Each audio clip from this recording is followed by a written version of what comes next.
As independent contractors, we have a myriad of apps at our disposal. Today, we're going to look at the big three and figure out which app is the most driver-friendly in 2022. In this video, I'm going to delve into various aspects of the big three delivery companies, and I'm going to give them a rating 1 to 5. 1 being the worst, 5 being the best. Today, it's DoorDash versus Uber Eats versus Grubhub. Here's a riddle for you. What is the most valuable thing that we all possess, but we can't buy? Time. As you all know, we don't earn an hourly rate. So let's start with which company respects our time the most. How much time are you waiting at a restaurant after you've accepted an order? Let's start with my favorite punching bag, DoorDash. When there's little to no f***ery, typically DoorDash orders are ready upon arrival. For as much as I get down on DoorDash, that is one thing that they do very well. I'm going to give DoorDash a 4 out of 5 because in a majority of cases, their timing is usually spot on. I am docking them 1 point, however, because there are a few restaurants in my market that they just can't quite seem to figure out. Uber Eats. Uber is almost always ready when I show up. There's almost never any wait time for me when I show up at a restaurant. I'm going to give Uber a perfect score, 5 out of 5. Let's move on to Grubhub.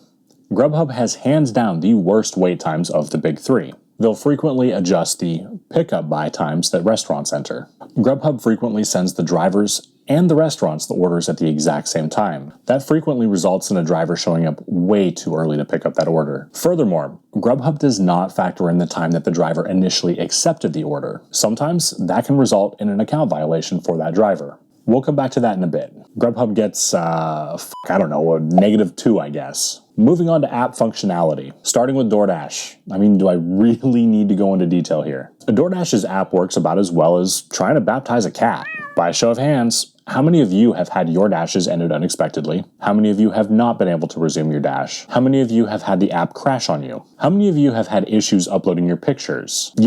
Come to think of it, trying to baptize that cat might actually go a little smoother than using the DoorDash app. And for the one guy way in the back that doesn't have his hand up, you're a liar, Tony. I want to give DoorDash a 1F on this.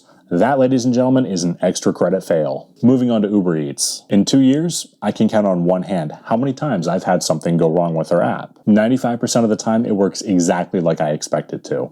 2.5% of the time, it's because my ancient-ass iPhone 6 decided that it was nap time and caused the app to freeze. And the other 2.5% of the time, it may or may not have been somebody's last day at Uber. The chance of their app functioning correctly is about as high as the chance of a woman winning an argument with me. 4 out of 5. Continuing in the same order, let's chat about Grubhub again. Admittedly, my experience will be far different from many of yours. Grubhub used to function perfectly on my phone until they decided to update the user interface. When they added a bunch of unnecessary clicks, it caused the app to freeze about half of the time I tried to open it.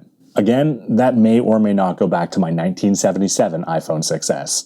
And I don't want to hear about it in the comments. I'm going to give Grubhub a 3 out of 5 because most of you have had a better experience with the app than I have. But I am docking 2 points because they added unnecessary steps when they updated the app. Let's move on to one of my more heated talking points. Contract violations. Starting again with DoorDash, I kind of have some mixed feelings about the way DoorDash approaches contract violations. DoorDash takes a first, ask questions later approach. They'll believe somebody who enters their name as Hugh Janus over a driver with 5,000 deliveries under their belt and a background check. So that's a little f***ed up. However, once the dust settles and the SWAT team clears out, you are given the opportunity to prove your innocence. That's assuming they'll give you enough information about the violation to fight it. DoorDash does realize that drivers occasionally make mistakes. However, I find it problematic that they take the guilty until proven innocent approach. 3 out of 5. Uber Eats is the one platform that I have gotten a violation on. To make matters worse, I was brand new to the platform when it happened. I've heard of remarkably few drivers being deactivated on Uber Eats compared to the other two. Unlike DoorDash, Uber does take an ask questions first approach. This can be in the form of an email or a phone call. In my case, it was a phone call. I was able to clear up the violation with support in less than a minute. The worst part of the experience was being out on a date when I got that phone call. That lying Lizzie Borden owes me a romantic Thai dinner for 2. But not with her, though. 5 out of 5. Moving on to Grubhub. Now, if this video were made 1 year ago, this rating would have went a lot different. However, we're in the shitty Just Eat takeaway era of Grubhub. Basically, what happened is a bunch of 5-year-olds got together and figured out a way that their executive parents could save the company money. These future sociopaths came up with some of the following. When Grubhub steals a restaurant's menu off of their website without their permission and doesn't factor in tax or inflation, they view the driver as committing fraud when the prices don't match up with their 3-year-old menu. Another example of this is if Grubhub sends you an order that's already late. Any reasonable person would agree with Grubhub that that driver deserves a violation, right? You see where I'm going with this? Just like DoorDash, 3 strikes and you're out. However, there is one major difference. Grubhub doesn't allow you to fight account violations. Their exceptionally well-trained driver support agents cannot and will not help you with account violations, whether it's your fault or not. They get a 1 out of 5 simply for the fact that they expire automatically after 90 days. Let's move on to driver perks. What are the various companies doing to entice us drivers to drive for them more than the next app? DoorDash. The only thing I can think of that ever entices me to sign into DoorDash first is Peak Pay.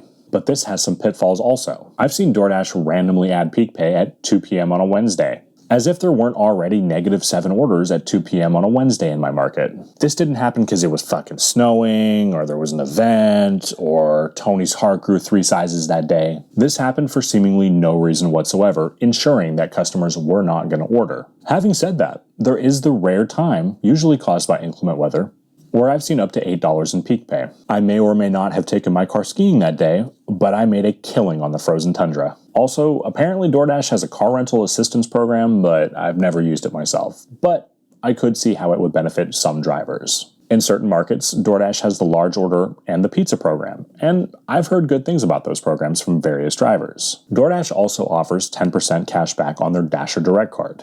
I'm going to give DoorDash a 4 out of 5. Shit, I guess we're being generous today. Moving on to Uber. They don't play any stupid fucking games like who's going to deliver the no-tip order so you can dash now at 2 p.m. on a Wednesday when there's -7 orders. Uber offers a wide range of perks to its drivers. This includes surge pay, which is usually non-existent, but can be very lucrative if you're in the right place at the right time. They also offer up to 25% off preventative maintenance on your car, free 24/7 roadside assistance. Depending on how much you use Uber, you can also qualify for a free Costco membership for a year. Oh yeah.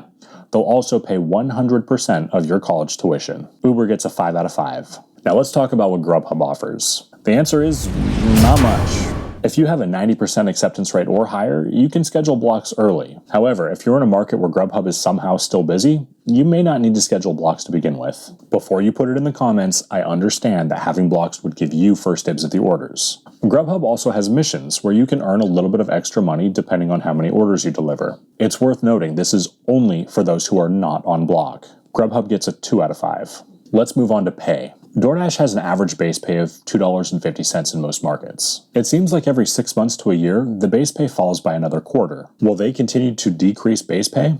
The cost of living, gas, and idiots that don't know how to tip continue to soar. In my market, base pay is $2.75. Oh boy, I'm fucking rolling in it compared to those of you in the $2.50 markets. I might even have to go yacht shopping.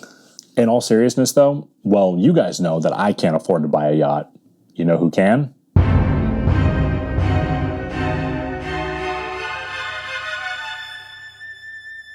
Tony Shu. And that's partially due in part to the money that's not being paid to drivers anymore.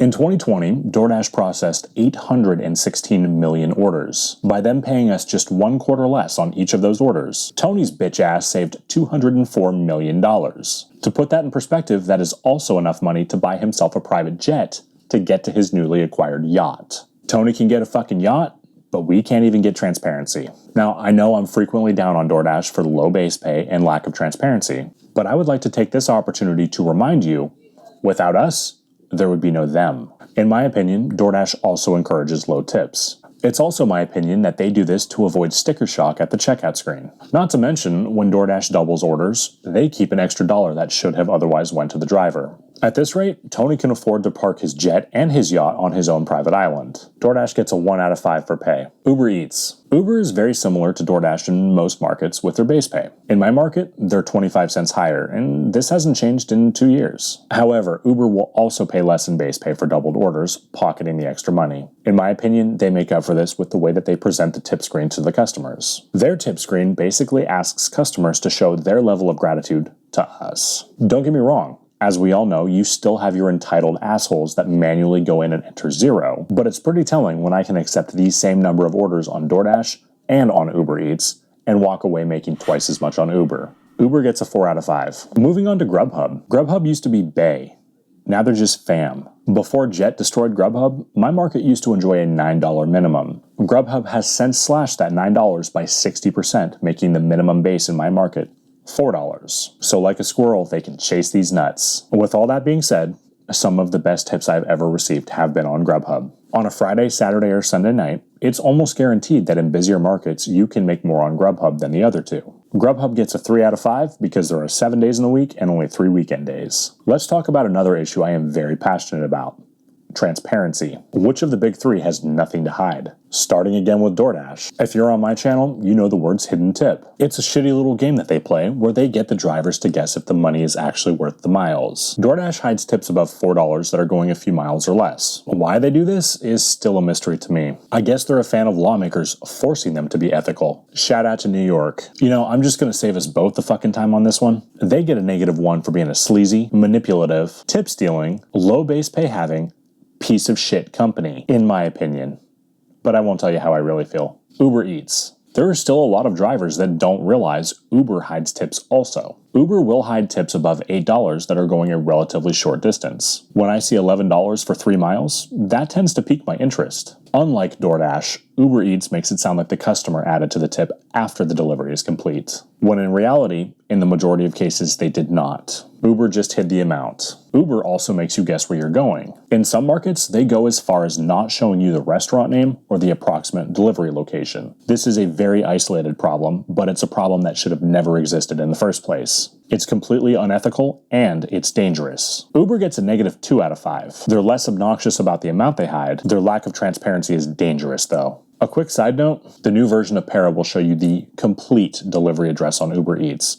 Shout out to Steve and all of the good folks at Para. Moving on to Grubhub. Grubhub does not make it a secret where you're picking up, where you're dropping off, or how much you're going to earn. I'm amazed that Jet hasn't fucked that up yet, too. 5 out of 5. Moving on to driver support. DoorDash's driver support is fairly well trained for a very limited number of issues. If a restaurant is closed or if the customer needs a partial refund, they should be able to help you in a relatively timely manner. However, when you start to get into the really weird one-off shit, it can get a little sketchy. You try explaining to support that the houseboat you're trying to deliver to moved to a different marina. DoorDash gets a 3 out of 5. In my opinion, Uber has the best support of the big three. That does not mean it's good, though. Uber support is quick to cancel orders that don't necessarily need to be canceled and offer you $4 for your time. Usually not nearly enough to compensate you. Having said that, I find that it's usually easier to explain the problem to Uber support than it is to explain it to DoorDash or Grubhub support. Not to mention, the issue is usually resolved fairly quickly. 4 out of 5. Moving on to Grubhub. My best piece of advice when you need to call Grubhub driver support is to not call Grubhub driver support. I've had them create bigger problems than I was trying to get them to fix, pissing off me, the customer, and the little old lady next to me who's offended by the F word. Grubhub support rarely comprehends the problem on the first attempt at explaining what the issue is. This frequently results in me getting even more frustrated, the customer waiting longer, and even more little old ladies getting offended. I've had better conversations with Goldfish. Grubhub gets a 2 out of 5 simply for the fact that if I don't like the answer, I can keep calling back until I get the answer I want. To summarize, there is no perfect app. They all jerk us around in their own maniacal fucked up ways, but let's tally up the score and see who came out on top. DoorDash started out strong with a 4 out of 5 for time, but quickly lost street cred with app functionality, pay, and transparency. They made up a little bit of ground with perks and driver support. DoorDash ended up with a total of 15 points. Uber Eats started out very strong with a perfect score in time, and they continued their forward momentum with app functionality, contract violations, perks, pay, and driver support. However, they did lose points with the janky fuckery that is transparency. They ended up with a total of 29 points. Grubhub got off to a slow start with time. Fitting. While Grubhub did have a perfect score in transparency, they succumbed in the areas of contract violations, perks, and driver support. Their app functionality and pay were mediocre at best. Grubhub ended up with 18 points. So, our final scores are DoorDash in third place with 15 points, Grubhub in second place with 18 points, and our winner is Uber Eats with 29 points. Almost double that of DoorDash's score. Honestly, I'm kind of surprised Grubhub didn't come in dead last. Guys, of course, these are all my personal opinions based on my own experiences. Let me know in the comment section if you agree or disagree with me. If you haven't done so yet, please do press that like and subscribe button. If you are kind enough to subscribe, let me know in the comment section below. Tell me your name and the market you drive in, and I'll be sure to thank you at the end of my next ride-along video. My name is Zach. Take care.